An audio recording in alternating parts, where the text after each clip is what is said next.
Hi, this is Sarah GL with That Which Matters Most with Sarah GL. And this podcast is brought to you by the1questionsurvey.com. THE, the number one, the word question, the word survey.com. The1questionsurvey.com. Urgent poll. Is it possible to earn up to $14,444 per day just sending a quick email to people who visit this simple website? Cast your vote to see if real people think this is actually possible. Again, That Which Matters Most with Sarah GL is brought to you by the1questionsurvey.com and is always imparting peace.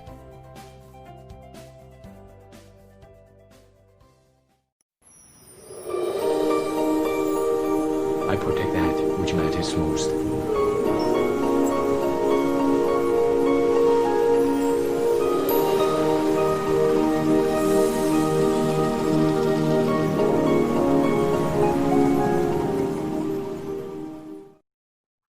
Good morning, good evening, good afternoon. This is Sarah GL, and this is That Which Matters Most.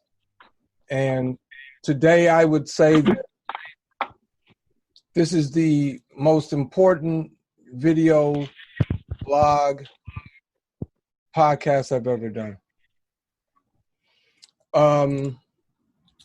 And here's why. Because of all the information that I've gathered over the last 15 years, it has all led to this particular moment in time. That's not to say that anything particular has happened in this moment in time. But what it does say, it says that there's some reasons to pay attention. Again, I have Brother Tyrone Williams on the call with us tonight. And if you wanted to be on there, you could have come on and been on with him. I wasn't trying to limit it to any particular people. I wanted people to come on. If they got questions, they can ask those questions directly of me here. So with that said, the title of this podcast vlog is The Awakening. Now, that begs the question, what does that mean? And Tyrone, if you could you mute your mic for a moment? Okay, yes, sir. No problem. Beautiful, beautiful. So, the awakening, what does that mean? It's very simple. If you've been asleep and somebody wakes you up, you've been awakened. And for the most part, all of humanity has been asleep for a long, long time. I would venture to say going all the way back to ancient Egypt. But to not go that far, let's just start with since the inception of that which they call the United States of America. The sleep state that we all have been in goes a lot deeper than history books. History is always told by the victor, and the United States has typically been the victor in most of its skirmishes, at least from the historic standpoint. What does the awakening look like? As I go through this conversation, I will show you what I believe the awakening looks like. Why I don't believe we're there yet, and why I believe it's going to be here a lot sooner than you think. And why is it important? Here's why. The awakening is important because we as a people on this planet, human beings on this planet, of all ethnicities, at some time or another, we're a lot more advanced than we are now. And it would appear that this is one of the few times, the few dispensations, if you will, when humanity is dumber today than they were 50 years ago. I'll go on to explain that as I go along as well. But I want to start with the beginning. The beginning being where I began my search, where I began my quest for knowledge, where I began my seeking of the truth. I'm, as you probably could have guessed, I am the son of a Baptist minister out of Memphis, Tennessee, Reverend K.C. Sane, pastor of 2 churches my entire youthful experience. So it's very easy for me to go on stage. It's very easy for me to pontificate. And it's really easy for me to use emotion to garner what I choose to achieve. So please allow me to be that. Amen. But moving forward, the beginning for me that I can remember began probably when I was around 8 or 9 years old. And here's how it happened. My father was, like I said, a missionary Baptist church pastor. And the missionary Baptist church credo, if you will, was going out on mission work to save souls.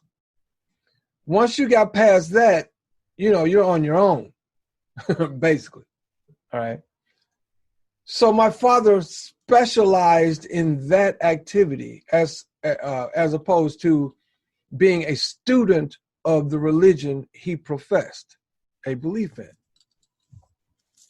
So me being a student of religion overall, going back to when I was 9, 10, or 11 years old, it started when I was about 8. And I remember very clearly to this day going to my father and saying, "Hey, Dad, I got a question." And it was almost like whenever he heard me say, "I've got a question," he knew he was about to get into a conversation that he really didn't want to have. Okay. So to start, I said, "Okay, Dad, you grew up on a farm, right?" He was like, "Of course, you know that. You already know I grew up on a farm. What's your question?" He said, "Well, in Granddaddy's farm, where are the cows in the summertime?" He said, "Out in the field. They come up to the barn every now and then, but most of the time, they're out in the field." And I said, "And where are the cows in the winter?" He said, "Pretty much in the yard, close to the barn, because they get fed through hay and, that kind of deal." I said, "Okay, so if there were shepherds abiding in the field, keeping watch over their flock by night, meaning they were staying the night out in the field, how could they be doing that December 25th? I mean, I was 8, right? And my dad was like, and the thing my dad did all the time, which I really, really respect, is if he didn't know, he didn't try to make up nothing, right? He said, "I don't know, son. You're going to have to look that up on your own." That's what I did. Okay. So in my studies, I found that there are certain things that don't follow historical or factual data when it comes to religion. Not just Christianity, but all religions have parts of it that faith is required to latch on to. If you don't have faith, you will not buy in. I'm just telling you, that's just how it is. Most people don't pay close enough attention to even question those things, but I questioned them starting at about 8 years old, which explains a lot.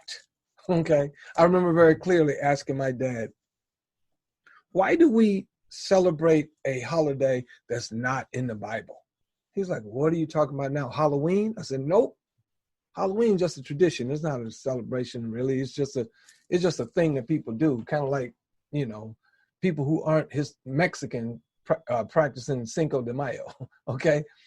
I asked this question a little later. I said, "Why do we celebrate a holiday that is not in the Bible?" And he said, "What holiday are you talking about?" I said, "Easter." "What is that about?" I read the Bible cover to cover 20 times, right? The word isn't there. And the only time you see it is a mistranslation that was thrown in there later.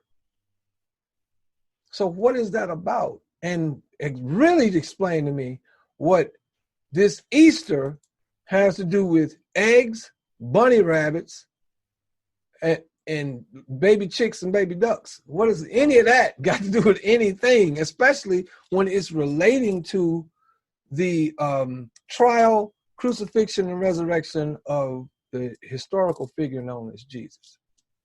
What does any of that have to do with anything? And of course, he didn't have any answers for me, so I went and got them. That's how it all began for me. But then when you fast forward through life, sometimes when you're a kid, especially when you're an empath, or especially when you're a very cerebral person, right? You have a tendency to throw off those features of your personality in lieu of being around a bunch of people who you don't want to feel out of place around, okay? So I just let all that go kind of for a long time. Suffered from major panic attacks as a kid because I would go to bed thinking and wake up thinking. That was just crazy. My folks didn't know what it was. They didn't know how to treat it. They didn't know anything. So I would just have night terrors, all kind of stuff when I was a kid, right? Because I get in my head and it just starts manifesting. But I learned a lot about manifestation through those processes, and it really helped to work through it. Most people don't work through anything. They work around things with drugs, alcohol, sex, whatever, right? And I did my share. So I'm not coming off in any kind of haughty way, just for lack of a better word at this moment. But let me move forward. The next time that anything relating to what I'm going to be getting into tonight, the next time anything of that nature came across my screen, if you will, was a little organization called Private Profits. A friend of mine who I met online, I only met him one time, and that was years after all of this stuff. And this was back when the internet was very new. It was a group called Private Profits, and the guy who ran it, I forget his name and everything, but he used to talk about how the government uses us in so many ways to fuel the economic machine, if you will. Now, that was a very interesting part of my life because it was just things that I heard that was so different. And I've always leaned towards the stuff that seems different enough for me to say, wow, that's interesting. I'd like to know more about that, because I try my best not to say I know a thing is right or wrong. When I don't know it, I just believe it. And belief, just like religious belief, is something that somebody or somebodies have told you over and over and over again enough times for you to finally say, okay, I get it. I'll lock that one in, right?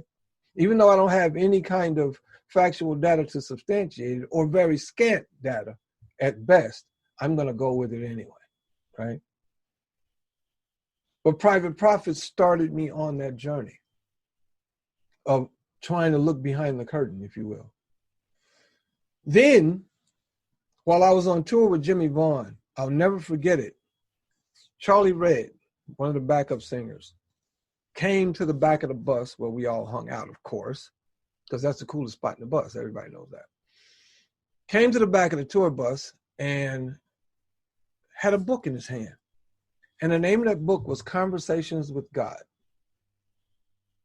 Okay, so I read the book front to back.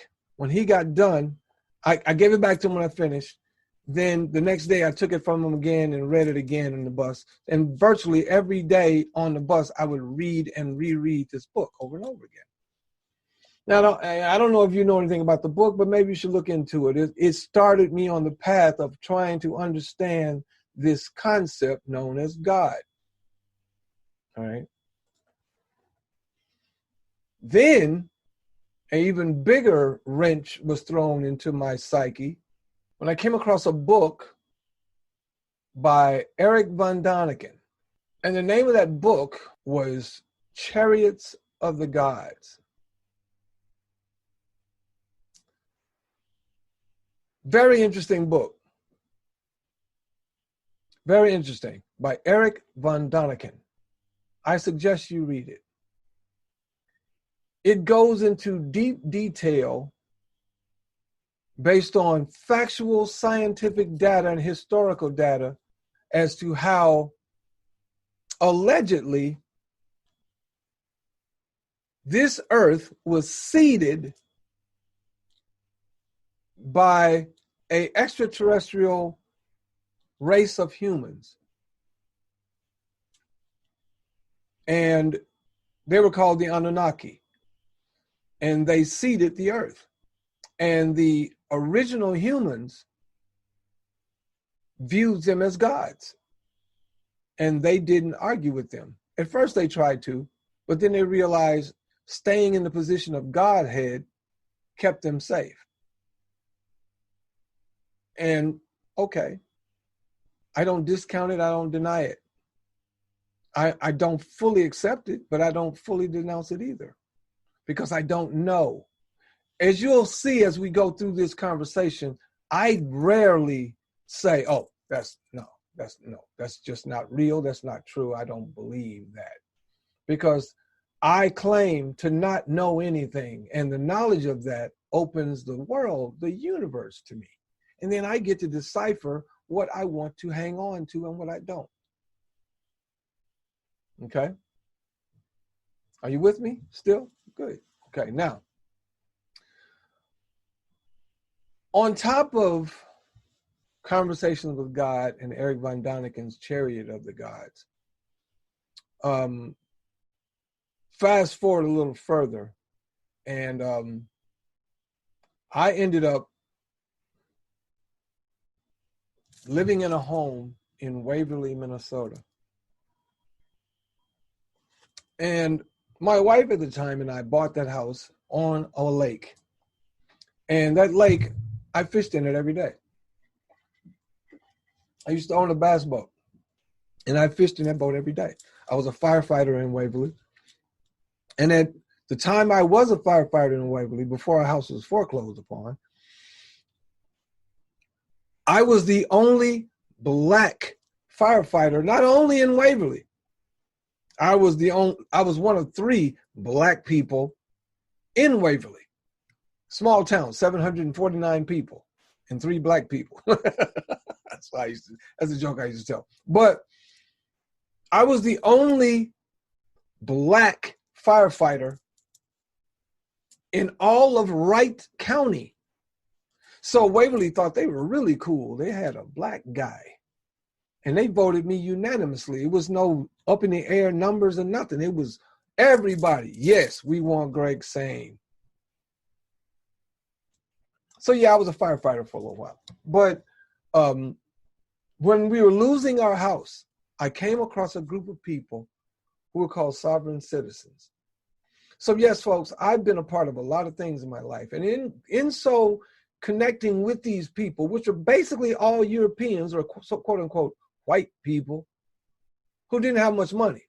And they were trying to find a way to do things to offset what the government was doing to them, right? But in reality, what they were really trying to do, the underlying motivation of the sovereign citizen movement at that time and to this day, is an attempt not to overthrow the government, but to go back to a Confederate government away from the Union. That is the essence of what the sovereign citizen movement was. And every Moor, erroneously known as Black, Negro, African American, and colored and Ethiopian, we came into that knowledge through them, trying to save our homes, trying to get out of tickets, trying to get out of all kinds of financial stress that we were under. And we were in no worse a situation than most of these poor Europeans who started this program based on truthful information, just information they did not know what to do with. They didn't know what to do with that information. They didn't know how to use that information against the people who were oppressing them. Oppression is not mutually exclusive to Moors. And we'll talk about Moors shortly as well. So being in part of that system, working with these people, I ended up losing my house, right? And when I was trying to fight for my house, I was going to choose to stay in the house, whether they wanted me out of the house or not. But what happened? Wright County Sheriff Department deputies came to my house, 2 cars worth. Everybody else in the house was gone. And the only other person was my wife at the time. And I was going to stay. I'm going to stand on my land and I'm going to blah, blah, blah. Okay. There were some people who had proven that these things worked, but the government, as usual, will find ways to usurp what you're trying to figure out. The Matrix wasn't built yesterday, so they're not going to close down today. That's the way I viewed it at the time. After the fact, of course. But I digress. But anyway, I lost my house and 2 cars of sheriff deputies came to escort me from my property. However, now remember, this is Wright County, all white, against 1 black guy, right, who doesn't want to leave his house, who unlawfully, in their mind, was staying in the house after foreclosure. There was no stress. I was stressed, of course, because I was scared, because my thought was, they're going to try to kill me. Somebody's going to shoot me because this is their opportunity. But guess what? No activity of that nature. None. Maybe because they knew I was a firefighter. I don't know. All I know is they didn't provide any untoward force. As a matter of fact, they were very, very mannerable. And they said, Mr. Sane, as you can tell from the notice that's on your door, that you're supposed to be vacated from this property. Grab it, whatever you think you need to grab right now, and we're going to escort you out. You have to get in your car and you have to leave the property. So that's what I did. Got my truck and left. Came back 3 or 4 days later. I had to, because I had some medication that I'd forgotten left in the house. So I had to go and get it. I went back in the house because they had prescribed days that you could come and move out. And I was not trying to have that. So I came back. And at the time, the sovereign citizens had me with some crazy license plates, had sent my driver's license back to the department. Tyrone, you hear me, right? Sent it all back and everything, right? My social security card, I sent everything back, right? And I had some weird thing in my wallet that was supposed to say who I am, and I'm a citizen, sovereign, blah, blah, blah, and had these weird license plates, and they saw me go in the house. Either they saw me go in the house, or one of my neighbors said, I think Mr. Sane is back. And that's probably what happened. But my neighbors were all pretty cool, and they understood my plight. So they probably had been watching me, because they knew I was one of those kind of guys that wasn't just going to roll over, right? So I left, went into the house, got my medication, came out, locked the door, drove off. By the time I got up to the main highway, right next to the Waverly Inn, sheriff deputy pulls behind me, pulls me over. I pull over. He said, Mr. Sane, you know you're not supposed to be in the house, right? It was like that. I said, I don't know that I'm not supposed to be in my house or not. I feel like my house was stolen from me. And he was like, look, I get what you're trying to do, but I'm not the one to be having this conversation with. My job is to keep you from doing what the law has dictated me to do, right? Keep you out of that house and arrest you if you go back in. Are you looking to get arrested? I'm like, no, why would I be looking to get arrested, right?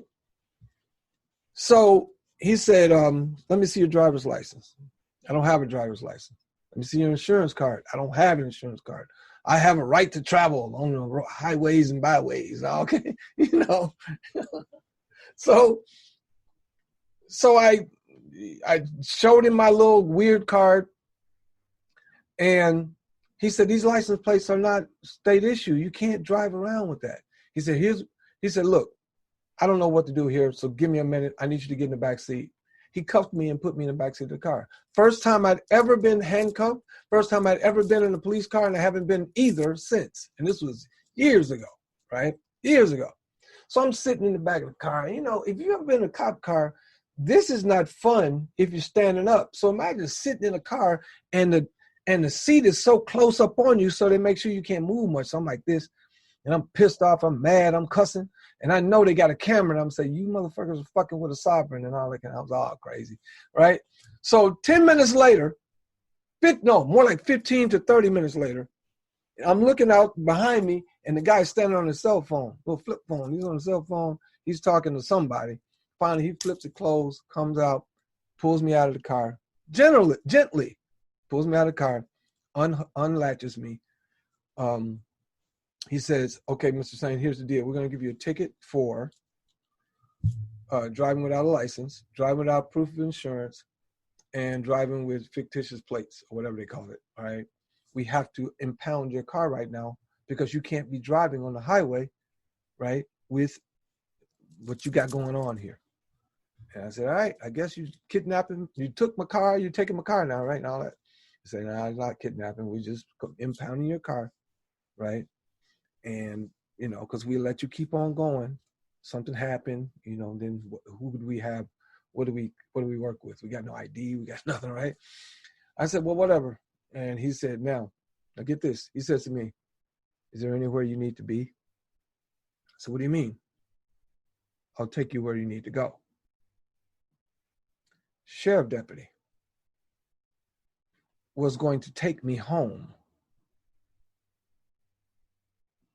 I'm like, no, I'm okay. I just live over the hill there a little bit. All right.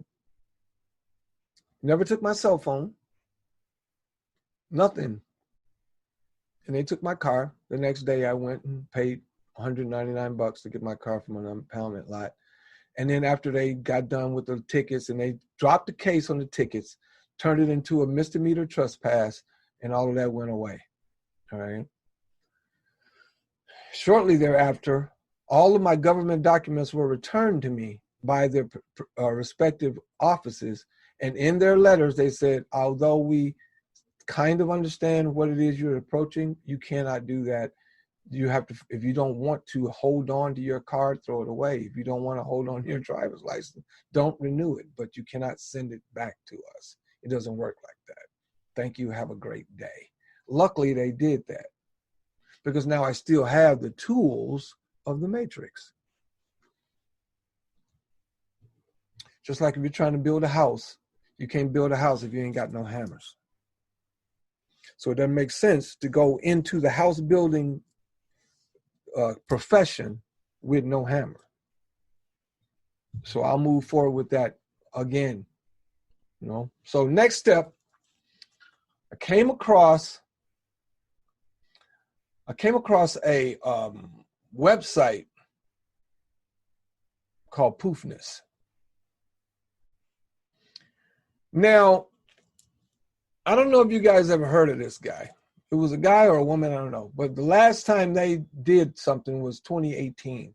I think that person may have died, but all of their information was about the same stuff that everybody's talking about now at QAnon and all that. But Poofness, the last time they posted was 2018. However, I started reading about this person or these people back in 2008. Yeah, 2008. So I've been in and out of all of this kind of stuff for 12, 13 years. So none of this that's going on now is new to me. None of it. But it seems like every time I let it alone, it rears its head again. It shows itself, if you will, so that I have to deal, if you will, with it. Sometimes things come into, no, I'm not going to even try to sugarcoat it. We draw everything to ourselves. There was never a time when I wasn't trying to seek knowledge. And every time I sought it, even if I sought it subconsciously, it found its way to me. The latest thing that found its way to me was a movie, not latest, no, but one of the more recent things that found its way to me was a movie called Zeitgeist. Zeitgeist was a movie about the world and the plight of the world. There's been 3 movies: Zeitgeist the movie, Zeitgeist Addendum, and Zeitgeist Moving Forward, all of which were written and directed by Peter Joseph, that guy, right? Peter is an amazing individual. I'm trying to get him on my show. I know I'm spitting in the wind because some people are just too big for me right now. Yes, that's cool, whatever. All right. But Zeitgeist was basically the marketing arm, if you will, for the Venus Project. And the Venus Project was a very interesting project by Jacques Fresco. Jacques Fresco was a futurist. That's what they call him. And he invented all these city plans. And as you can see behind him, there's all kinds of stuff that he built and had models for that all worked, right? And Jacques Fresco was an amazing, amazing man. Amazing. And I just personally thought he was over the top amazing. And that movie started me on another path about where we could go, what we could do if we actually said we're going to do it. All of the problems of the world can be solved within 30 days. Why? Because they have the technology already, and money is not a problem. If money was a problem, how come every time something happens, they find the money for it when they want to? Right? So move forward. My awakening continues. Where does my awakening take me at that point? Well, guys, as you can see behind me, there's a flag that you would say is the flag of Morocco. It is actually the Moorish flag, and it's also the flag of America, because all of America and the adjacent islands are part of the Moroccan Empire via treaty. Now, you can argue with me about that all you want. I don't care, because your argument is based on belief and not factual data. I'm going to go with what I see, if you don't mind, right? If you don't mind. Now, all of that began for me with a brother named Hakeem Bey, B-E-Y, a.k.a. Morpheus. Morpheus gave me the name Seraph. Seraph is a singular name for an order of the angels called the Seraphim. And I don't know if any of you guys saw the movie with John Travolta called Michael, where he's sitting there eating a big giant bowl of Frosted Flakes with big old angel's wings and, you know, dirty t-shirt and cussing people out. And they were like, "You don't act like an angel at all." And he says, "I'm not that kind of angel." Well, neither am I. Neither am I. My concept of angelic being is one of strategic warfare. And that warfare, because I'm not 25 anymore, that warfare is based on psychological warfare. Because we wrestle not against flesh and blood. You know the rest if you've ever been to church. So Morpheus gave me my first primer, if you will, into the Moorish Science Temple of America. And needless to say, that changed my life.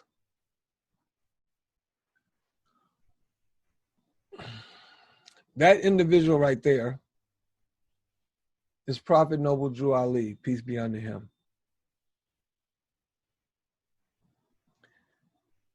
Noble Drew Ali changed the landscape of all so-called Negroes, Blacks, African American, and coloreds forever and ever. He literally changed it. If you want to look it up, go to msta1913.org.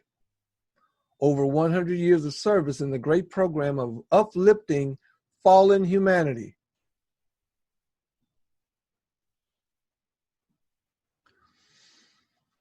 So if you've been on my Facebook page, if you've been on my Twitter and all that, you've seen who I am. I am Seraph GL. My mother and my father, not knowing who they were, named me Gregory Sane. If you look at my driver's license, which I don't have on me, but it's all capital letters because that denotes a corporately colored entity. Not the skin, not the flesh, not the blood, not the bone, but the corporate entity known as Gregory Sane. And who's in charge of that company? I am. Do I use that company? Yes, I use it in commerce. And you have no choice if you live in the United States or live anywhere in the world for that matter, because you cannot function in this planet, on this planet, without commerce. That commercial matrix is where we are, folks. Okay? And they've been raping us since the day they decided to take slavery in the United States and make it it's not just for coloreds anymore. Okay? Slavery lumped every human being in the United States into it with the 13th, 14th Amendment. You don't believe me? Look it up. And how did they enslave you? And that's the worst part about it. So many Europeans, so many uneducated, small-minded Europeans who are under the impression that people who look like me are their problem. The worst slave you can be is the slave that does not know they are a slave. Especially when the word slave comes from the word Slav, which means the original slaves were people that the Moors held captive back during the Renaissance period and prior to. But I digress. But anyway, that's how I became knowledgeable of who I am. Who am I? I am Seraph GL. That G, period. That G, period, is there for me to allow you, who have known me my whole life, known me a few years, whatever, you can use the titles that you choose. You can call me Greg. You can call me G. You can call me G Sharp. That's my stage name. Yes, I'm a professional musician, Grammy Award winning songwriter. G Sharp. Right? Greg Sane is what people called me all the way through elementary, all the way through college. Greg Sane, Greg Sane. They always say my whole name. Because it's 2 syllables probably. But that's what, you can call me that. You can call me G Sharp. You can call me G Dog. They call me that in college a lot. Right? My mom and my dad and my sister still to this day call me Gregory. My mom and dad don't because they passed on. They transitioned. May they rest in peace. You can call me Gregory. I'll answer to that. But if you call me Seraph, that's you respecting who I am, not what I've been called. My mom used to tell me all the time. She said, Gregory, it ain't what they call you, it's what you answer to. That's deep. That's deep. Let me say that again for the folks in the back of the church. It ain't what they call you, it's what you answer to. Because what you answer to is who you are. And if you choose to answer to more than one moniker, you can. That's why whenever I hear the N word, it falls off my back like water on a duck. Because it's useless to me. I see no use for it, not to mention the word was originally used to denote ancient proto-Europeans that they call troglodyte N-words. Look it up, folks. See, I'm going to ask you to look a lot of stuff up because I'm not here to educate you. I'm here to tell you my story, and you can either use my story or not. But I went into deep meditation before I started this call, and I wanted to make sure that what I say not be a hindrance, but a help to everyone listening. So whenever you listen, however you listen, I hope it's a help. Now, let's move into the next step. That next step. Now remember, all this stuff ties together. I will tie it together, trust me. Nesara. N-E-S-A-R-A. Nesara. You may ask yourself, what is Nesara? What is Nesara? Right? What is it? Where does it come from? Who came up with this stuff? Right? Nesara. Announcement now. NESARA stands for National Economic Security and Reformation Act. Now you can look up that and you can look up the history. Type in history of NESARA and you'll read this whole thing where all of this stuff was allegedly put into play. It was signed into law. It was supposed to be implemented. It was supposed to be implemented on September 11th, and it didn't happen because they brought down the towers to eliminate it and remove a lot of information from the Building 7, which was not hit by a plane, but went down shortly thereafter. Nobody seems to want to talk about that. Now let me tie NESARA, allegedly supposed to be enacted in I forget the year, 911, okay? And it didn't happen, right? Well, there's a lot of reasons why it didn't, right? A lot of the information was in the bank vault in Building 7, right? The OPPT, we'll talk about that in a second too. They talked about that, right? But again, that happening slowed down the process, right? But here's what NESARA does. It forgives credit card, mortgage, and other bank debt due to illegal banking and government activities. When I was losing my home, my argument in court was the entire mortgage was fraudulent, which meant that the entire foreclosure on that mortgage was a lie on its face. It was fraudulent. It was fruit from a poisonous tree. They weren't trying to hear that. They took my house. But anyway, it forgives credit card, mortgage, and other bank debt due to illegal banking and government activities. Imagine, folks, if your credit card debt, your mortgage, and other bank debt was suddenly gone, you're suddenly in a much better position financially than you were yesterday. It abolishes income tax. Did you know that the federal income tax is voluntary? It abolishes the IRS, which is not even a federally funded or federally mandated entity. The IRS is an office based out of Puerto Rico and is a privately owned muscle end of the Federal Reserve. It abolishes the IRS, creates flat rate, non-essential, new items only sales tax revenue. It increases benefits to senior citizens. It returns constitutional law.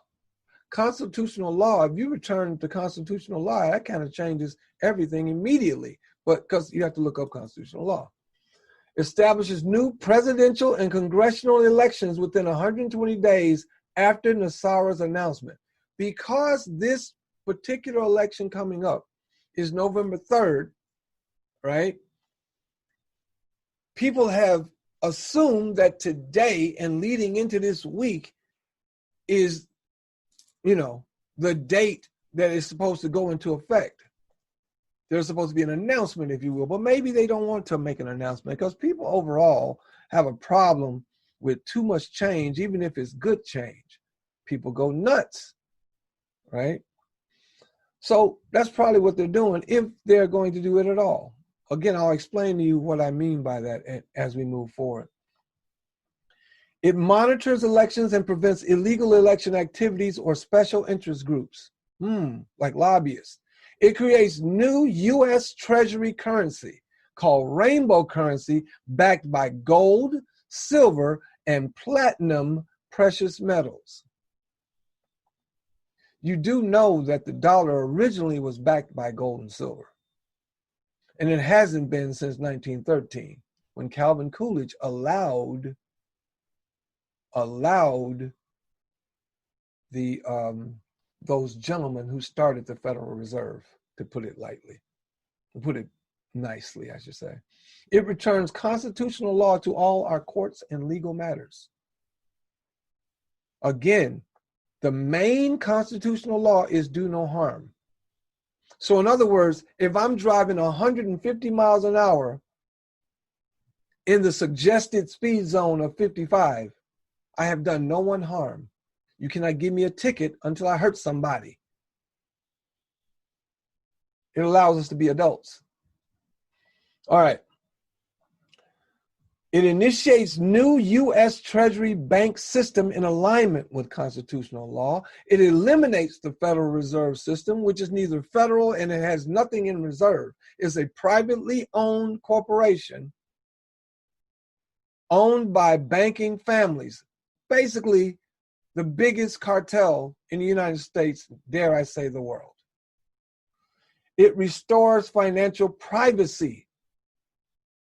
Now, I'm interested to see how you create a currency that's not paper, it's all, digital, and maintain privacy. Well, you heard of the blockchain?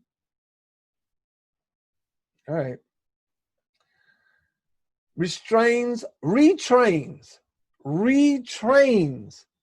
all judges and attorneys in constitutional law, ceases all aggressive U.S. government military actions worldwide. Let me touch on that for a second. I'm going to stop sharing my screen for this one. So many people I know spent years of their life in the service of the military. I commend you. That's all I'm going to say on that.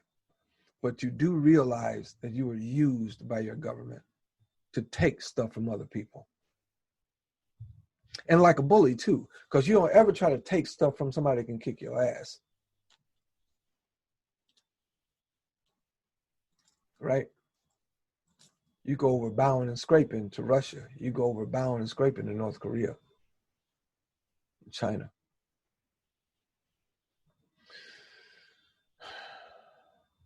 War is a racket. Smedley Butler said that. War is a racket. Take money out of war, there's no more wars.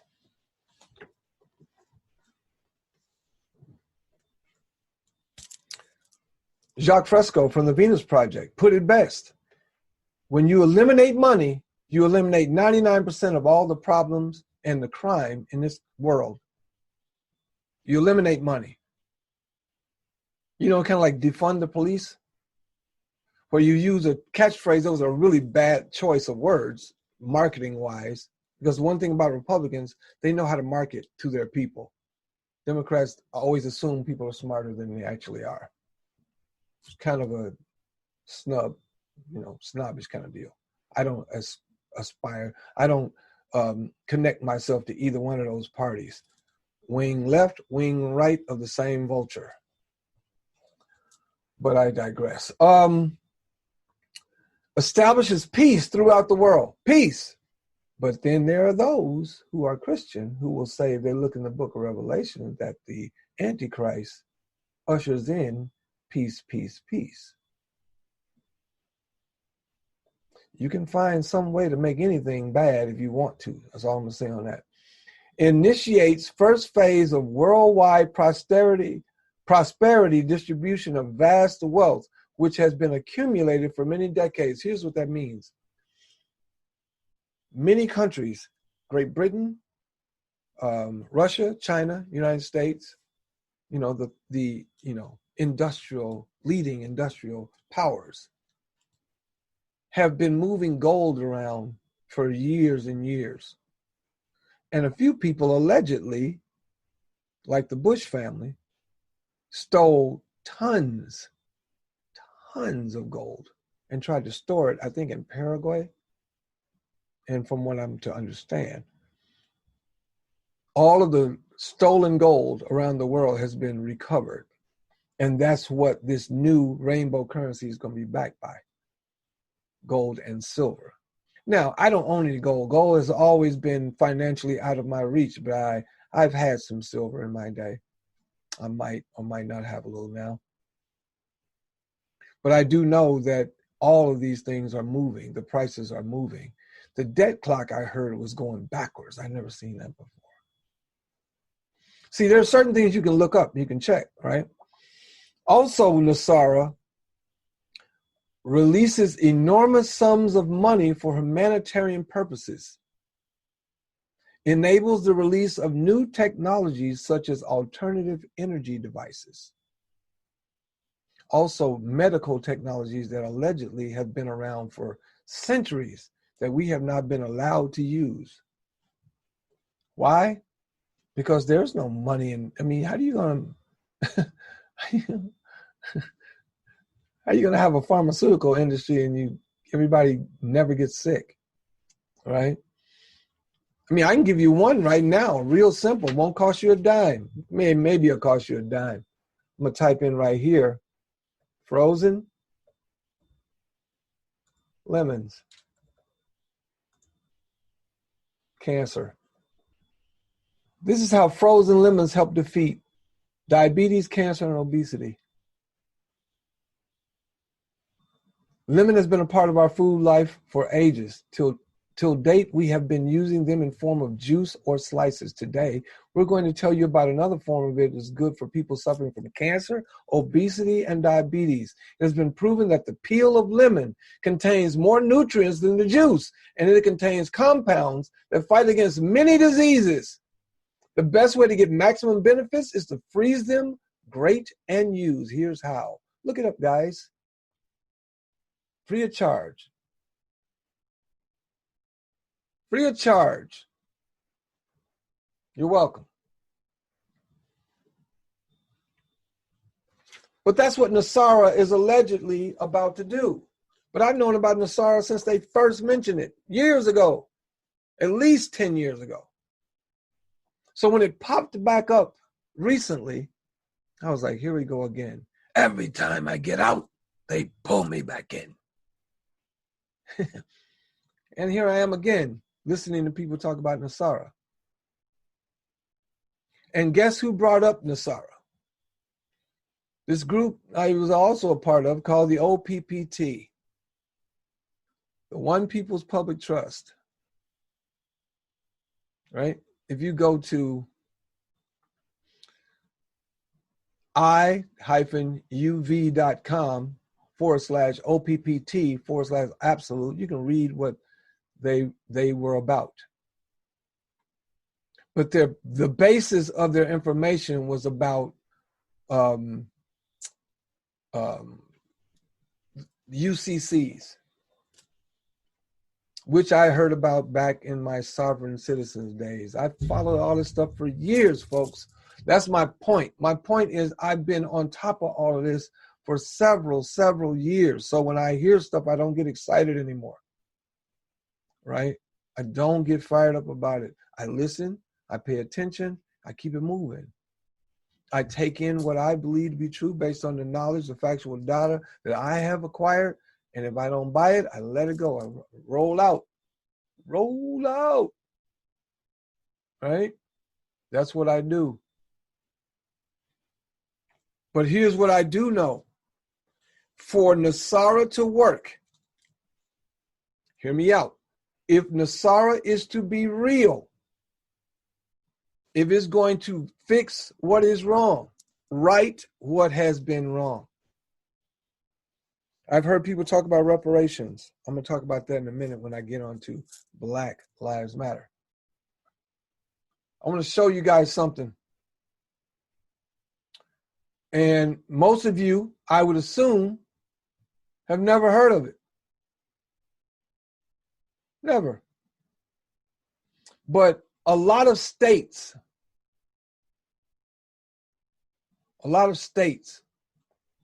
have done proclamations. A lot of states have done proclamations. And those proclamations were groundbreaking. Groundbreaking. What do I mean by that? Because of the fact that nobody reads and nobody seems to care because they don't read, right? Then they don't. Okay, let me give you an example. Georgia House Resolution 1203. I'm going to share my screen again. I'll be sharing my screen a lot here in a second, okay? So just bear with me. Legis.ga.gov, Legislature 2013-2014, House Resolution 1203 by Representative Thomas of the 56th Congressional District in the state of Georgia, the state where the Ku Klux Klan's, a resolution recognizing January 8th through the 15th, 2014 as Moorish American Holy Week at the state capitol and for other purposes. And I read, whereas the Moorish Americans, whose ancient forefathers are the mothers and fathers of the human family. Let me just repeat that line. The Moorish Americans, whose ancient forefathers are the mothers and fathers of the human family, stand in these days as a comedy of descendants from the ancient Moabites and Canaanites who were permitted by the old pharaohs of Kemet, in other words, Egypt, to traverse from East Africa and later formed kingdoms extending from the northwestern and southwestern shores of Africa and the Atlantic Islands onto the present-day continental Americas. And whereas the Moorish Americans are teaching their people their true nationality and divine creed, that they may become better citizens and know that they are not Negroes, colored folk, black people, nor Afros, because these names were given to slaves by slave holders in 1779 and lasted until 1865. In this era of time, as all nations are seeking peace, the indigenous, let me say that word again for Tyrone sitting in the back. The indigenous Moorish peoples of the Americas are now united to link themselves with the family of nations. How do you get reparations? You have to be a nation. They created a nation called Israel in 1948 for the specific purpose of the United Nations being able to provide them restitution and reparations for the atrocities of World War II and Nazi Germany. And we still talking about crayon colors. But I digress. And whereas the Moorish Americans being Aboriginal, hold up, what? What? Being Aboriginal to the territories of North, Central and South Americas have formed a sovereign theocratic government and guided by the command principles of love, truth, peace, freedom, and justice through virtue of the universal right to self-determination, as well as with the declarations on the rights of indigenous peoples guaranteed in the Charter of the United Nations. Ladies and gentlemen of the jury,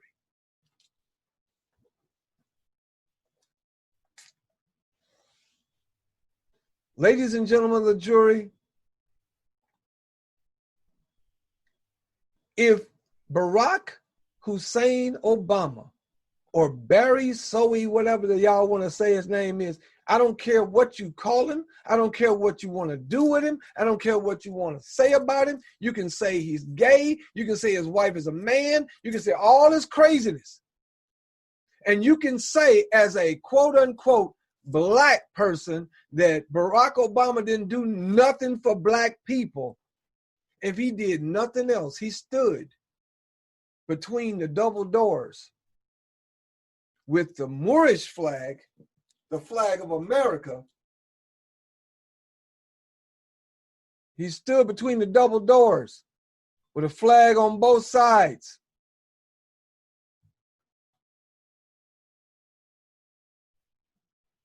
The Moorish American flag, the only flag, thousands of years old, of this land called America, and the Star-Spangled Banner, which is a maritime commerce banner, combined to create the United States of America. Look on the back of a dollar. You got the Moorish science on the left, and you got the American commerce on the right.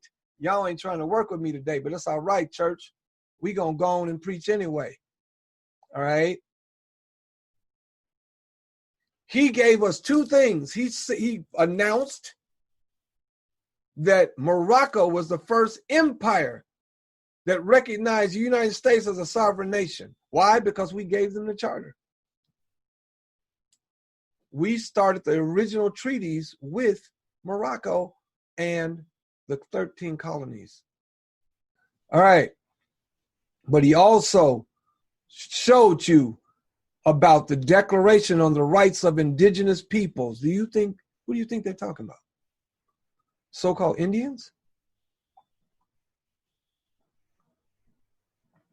Whereas on January 8th, 1886, Noble Drew Ali was born in the state of North Carolina and became the first patriarch, is what it should be, of his Moorish American people.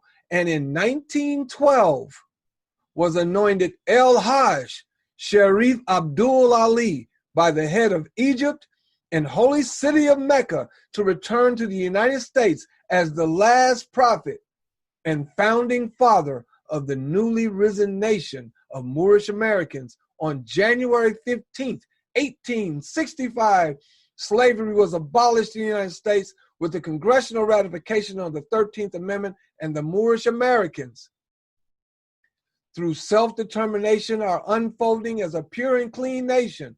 They are who their forefathers were yesterday. Now, therefore, be it resolved by the House of Representatives that the members of this body recognize January 8th to the 15th, 2014 as Moorish American Holy Week for cultural appreciation and affirmation. Be it further resolved that the clerk of the House of Representatives is authorized and directed to transmit an appropriate copy of this resolution to the public and the press. Moors standing in truth, folks. Public Statutes at Large of the United States of America. Organization of the government in 1789 to March 3rd, 1845, arranged in chronological order with references to the matter of each act and to the subsequent acts of the same subject. Copious notes of the decisions, courts of the United States. Full general index to the whole work in the concluded volume. You may ask yourself, why is he talking about so much about the Moors? Why is in 1933 Legislative Journal, House, page 5759, resolution number 75, Mr. Whitkin, Mr. Speaker, I desire at this time to call up resolution number 75. Many sons and daughters of the proud and handsome race which inspired the architecture of Northern Africa and carried into Spain the influence of its artistic temperaments have become citizens of this nation. In the city of Philadelphia, there exists a Moorish American society made up of Moors who have found here the end of their quest for a home and of the children of those who journeyed here from the plains of Morocco. Y'all ain't trying to hear me, because Morocco was an empire. It wasn't just a state. It wasn't just a place. Are you feeling me today?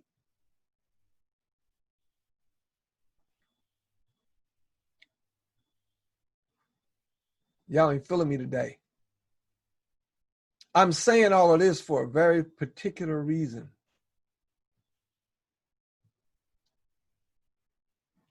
Very particular reason, folks. Because all of this ties in to Nasara through the titles of nobility. Guys, I'm spending a lot of time tonight. What time is it? Almost 10 o'clock. Hour and a half. I got plenty of time. But I'm gonna go through these next pieces real quickly, because that's how quick they need to go, because they're useless really in my mind. All right. QAnon.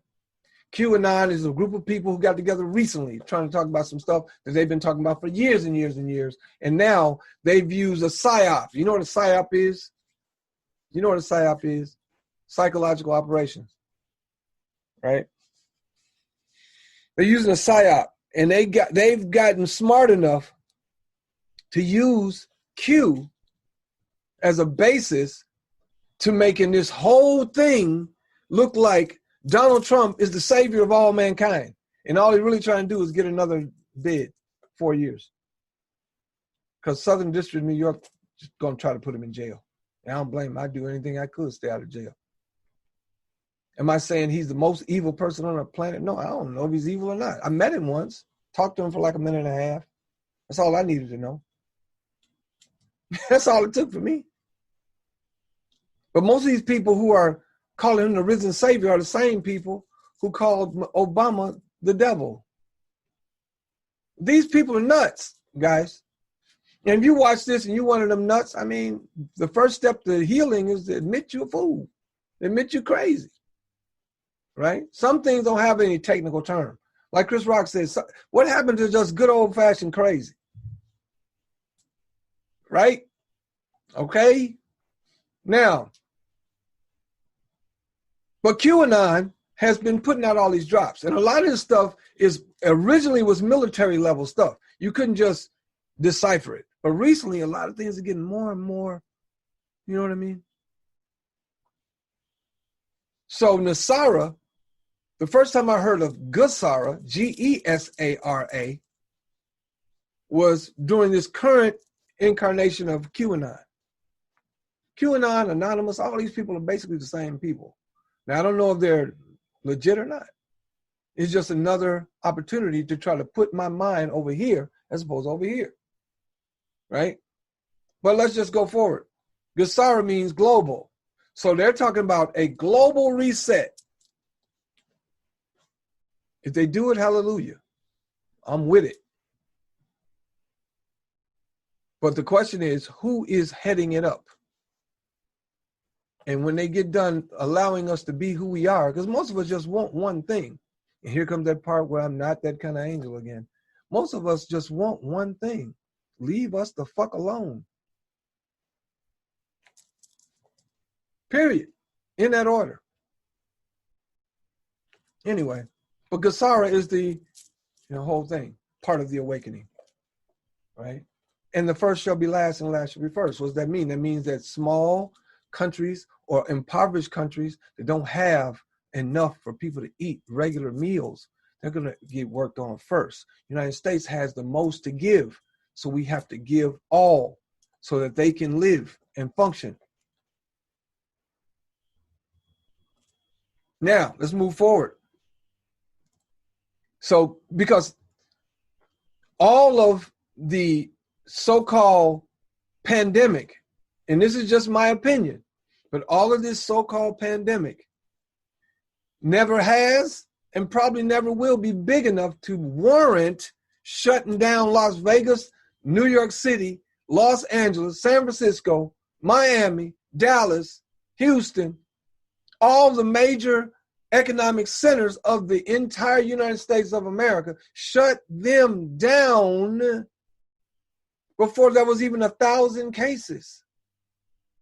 They couldn't predict how many cases there were going to be unless they just used some predictive numbers. But to say we're going to shut down the world for this when we didn't shut down nothing for swine flu, SARS, none of that. We don't shut down the country. We don't shut down the country during flu season where thousands of people die every year. More people die every year from tuberculosis. So I'm not saying people aren't getting sick and dying, because they are. I personally know some people who probably will never physically be the same again because of this virus. I know some people lost their grandparents and parents behind this. People are popping up in government with it. So do I hang out? No, I've been social distancing for the last 15 years. It ain't nothing for me to be at home. I don't like people, and I don't go nowhere unless I'm trying to get paid. All right? So it's nothing for me to be at home. But when you're standing on your rights, it's got nothing to do with rights. It comes down to constitutional law. If you knew the Constitution, you would know do no harm. If you even believe that you being out next to somebody could cause them harm, you don't do it. Period. When in doubt, don't do it. It's kind of like a man with a woman. If you want to know how to treat a woman right, ask her questions. Ask her what she likes and doesn't like. If she likes it, do it. If she don't like it, that's right, don't do it. It's pretty simple. That's how you win, right? You're trying to win, right? You're trying to stand up for something. Some battles ain't worth dying on that hill. I'm just saying. Now, you got that virus thing going on, and then George Floyd is murdered in full view. I could do 2 hours on just that, on all the information and data I've gathered with all of that case. And I'm in Minneapolis, St. Paul. So I'm right on top of it. So I have some information, but I don't even want to get into that, because here's what I want to get into. Black Lives Matter. Do Black Lives matter? Well, given what you've heard me say in this, if you've been paying attention, there's no such thing as a black life. And if there's no such thing as a black life, that means that what? No, black lives do not matter, because there is no such thing as a black life. Moorish lives matter, just like European lives matter. All lives do matter, folks. So don't get mad when people say all lives matter, because they're trying to tell you, hey, idiot, you're not black. When you say that, you're forcing me to say that you're a minor. You're not a minority based on numbers. You're a minority because you're a minor. My last podcast from thatwhichmattersmost.me, if you go to my podcast right here, thatwhichmattersmost.me, you go click on the podcast, click here. When you click there, it takes you to my podcast, right? On anchor.com and also on Apple Podcasts, Breaker, Google Podcasts, Overcast, Pocket Cast, Radio Public, Spotify, Copy RSS. I'm also on Apple, iTunes, whatever. But my last one was called The Children. Are you a minor, or are you of the age of majority? Look up the word minority in law, and it will tell you who a minor is and why we, blacks, Negroes, African Americans, and coloreds, are called the minority, because we're minors. We're wards of the state. We don't know who our parents are, and we don't know where we are. So typically, when you're a ward of the state, that means you might be in an orphanage. And if you're in an orphanage, you don't tell them how they'll treat you. They don't give a shit. Police officers' job is not to protect and serve. That's a slogan. Their job is to enforce policy and protect the rights of property owners. If you're still calling yourself black, which is a slave term, guess who the property owner is? It ain't you. So you're the enemy. And guess what else, so-called white people? You've given away your nationality, your blood rights, your birthright, and your consanguinity as well. When you call yourself white, you're a minor. You never heard them use the term, white people are the majority. No. Because white is a status. Black is a status. When you give yourself these slave brands, you're taking away who you are. You're dishonoring your father and your mother.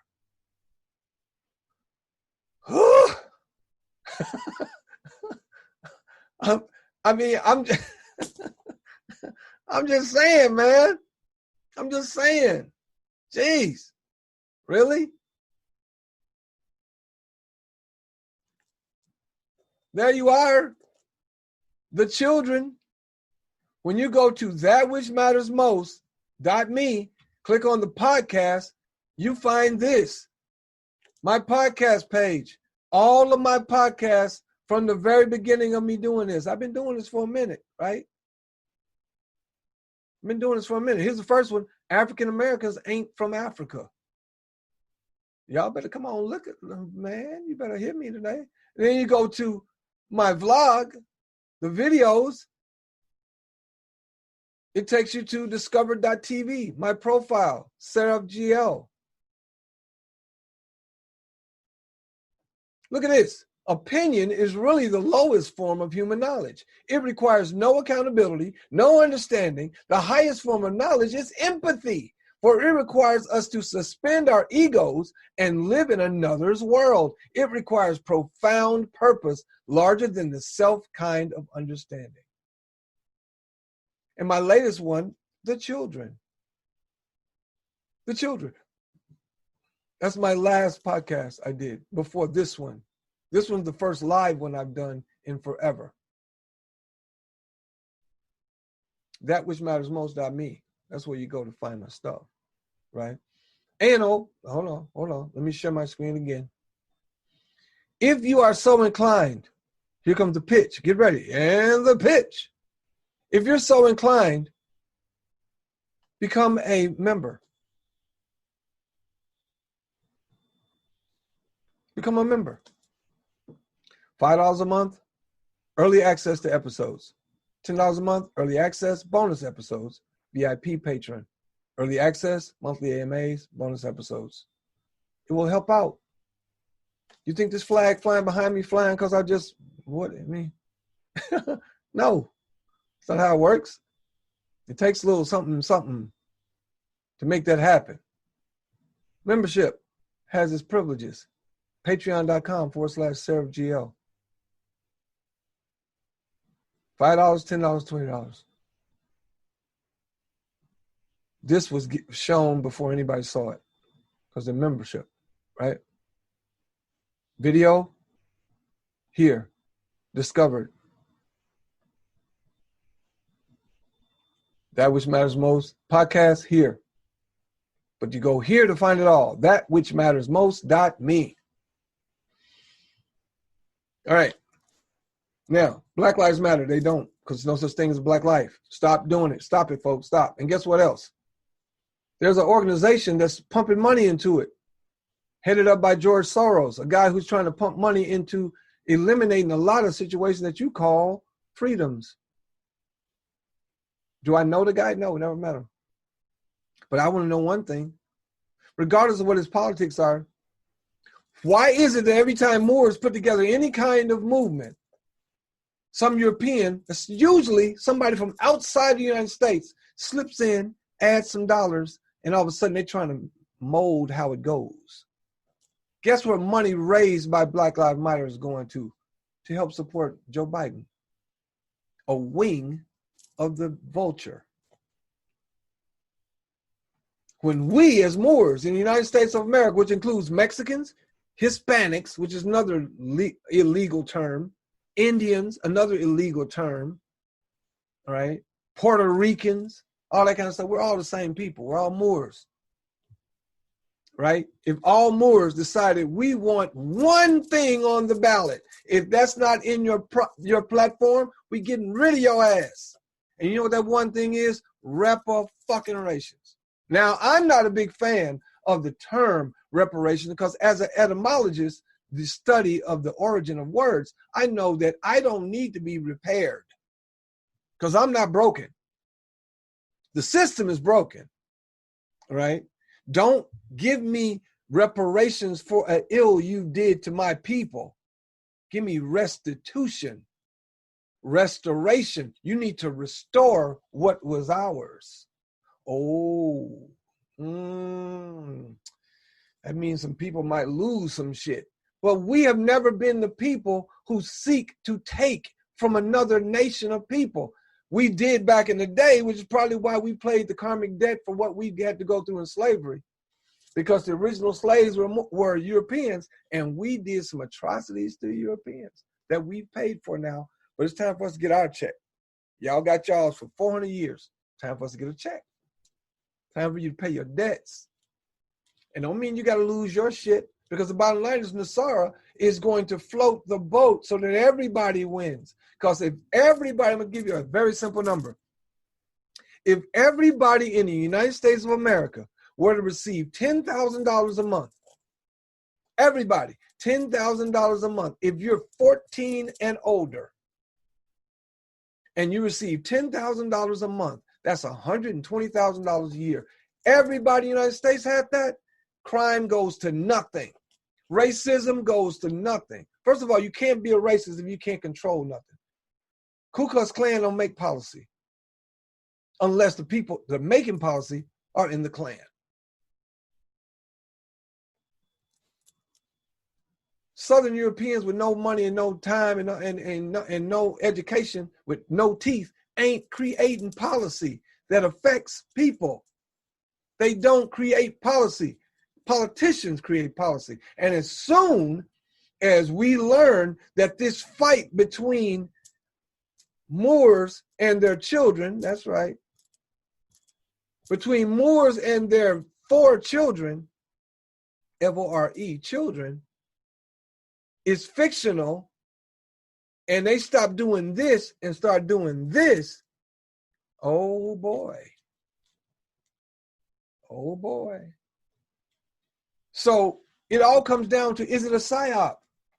Is Black Lives Matter and Nasara and Ku Klux Klan and Black Panthers and all these psyops designed so that we don't ever figure out what's really going on?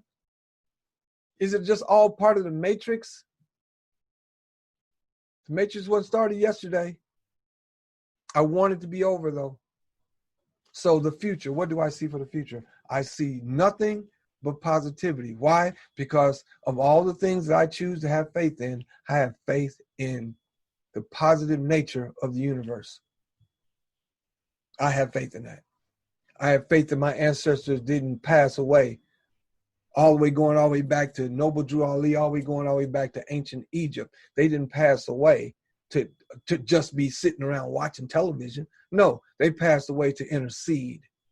And when the time is right, things go down, and there's nothing you can do to stop it. A woman who's in her 9th month of pregnancy, all the armies, all the banking, all the money in the world can't stop that baby from coming when it's coming.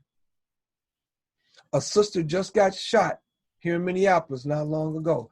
Dead, pregnant, 9 months, shot, dead.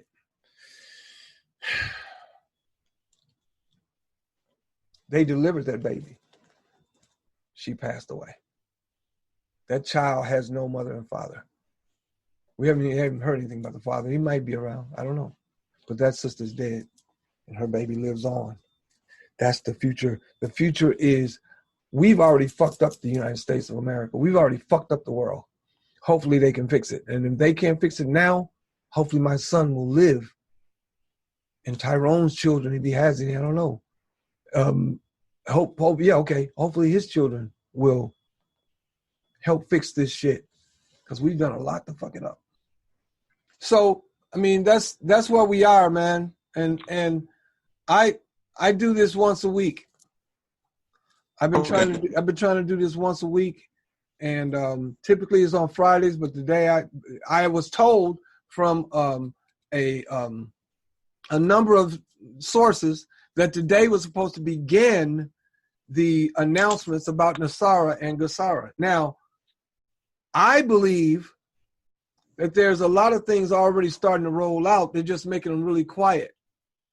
Yeah. Like a lot of people have been allowed to not pay their mortgage for like 6 months. You are Moorish American. You're a Moorish American Asiatic of the original peoples, the Moabites and the Canaanites that created all humans on this planet. That's why I said when the Moors are fighting with their children, that's just dumb. Yeah. That's just dumb. Right? Yeah. Oh, yes. And again, ain't no shame in my game. Anybody ask me, I'm telling them. And if they say black in front of me, I'm going to shut them down every time. And if a white person says white in front of me, I shut that down too. You're European, dude. I ain't from Europe. Okay, I didn't say you were from Europe. I know where you were born, but that doesn't make you an American. It makes you say your mom and dad are European, and say your dad is Swedish or Norwegian, and your mom is German.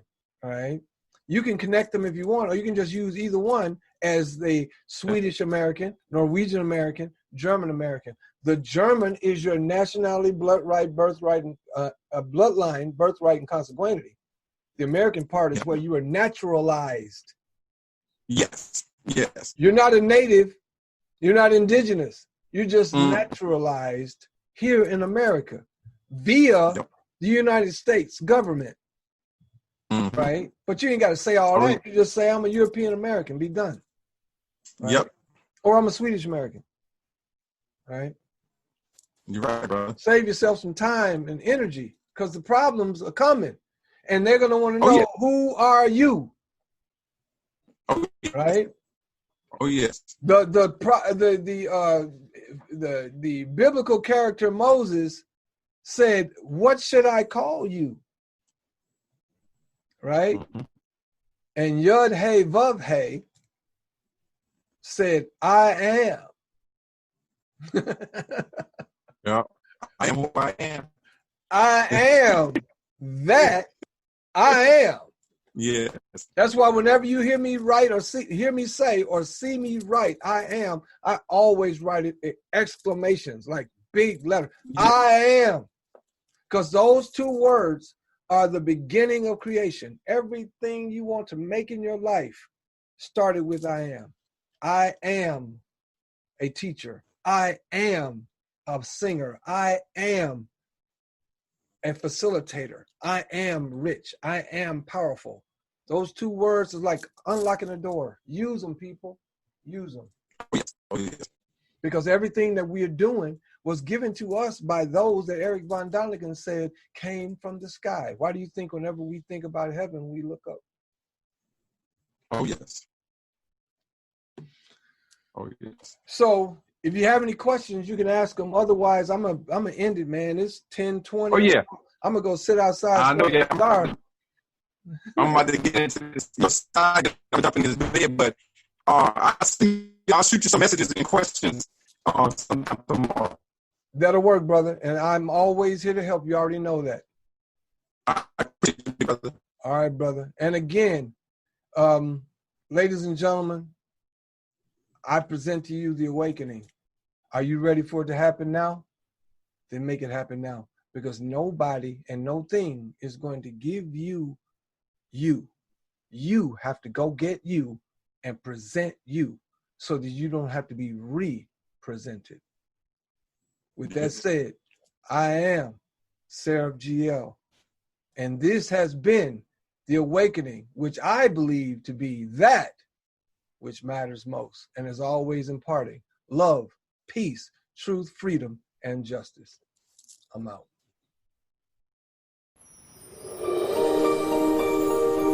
I protect that which matters most.